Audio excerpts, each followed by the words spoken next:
தமிழகத்திலே இருக்கின்ற அமைச்சரவையிலே இருக்கின்ற ஒரு அமைச்சரே போதை பழக்கத்திற்கு ஆளாகின்றார். கடந்த 2 நாட்களுக்கு முன்பு மாரத்தான் ஓடியதில் என்ன பலன்? தன்னுடைய அமைச்சரவையிலே இருக்கின்ற போதை ஆசாமிகளுக்கு அறிவுரை சொல்ல இயலாத முதல்வர் போதை ஒழிப்பிற்காக ஓட்டப்பந்தயம் நடத்தி என்ன பலன்? அதற்காகத்தான் மக்களுடைய விழிப்புணர்வுக்கு இந்த கண்டன ஆர்ப்பாட்டம். இதுவும் மக்களுக்கு தொந்தரவு செய்வதற்காக அல்ல. நாங்கள் கேட்ட இடத்தில் முறையாக அனுமதித்திருந்தால், அங்கேயே கூட இது போல அனுமதித்திருந்தால் ஒரு கோஷம் போட்டு கலைந்து சென்றிருப்போம். தடுக்கின்ற பொழுதுதான் இது காட்டாற்று வெள்ளம் திராவிட முன்னேற்ற கழகம் பல தடைகளை கடந்து வருகின்ற இயக்கம். இது நீரோடை தொடர்ந்து ஓடிக்கொண்டே இருக்கும்.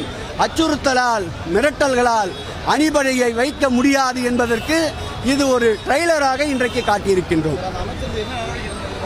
நிச்சயமாக அவரை பதவி நீக்கம் செய்ய வேண்டும். அது ஒரு பாடமாக இருக்க வேண்டும். அவரை மருத்துவ பரிசோதனைக்கு உட்படுத்த வேண்டும். அவர் கொக்கையின் உபயோகப்படுத்தியிருக்கிறார் என்று ஆய்வறிக்கை கேட்க வேண்டும். இந்த பாடம் தமிழகத்திலே இருக்கின்ற அரசியல்வாதிகளுக்கும் மக்களுக்கும் ஒரு பாடமாக அமையும் என்பதால் தான் இதை வற்புறுத்துகிறோம்.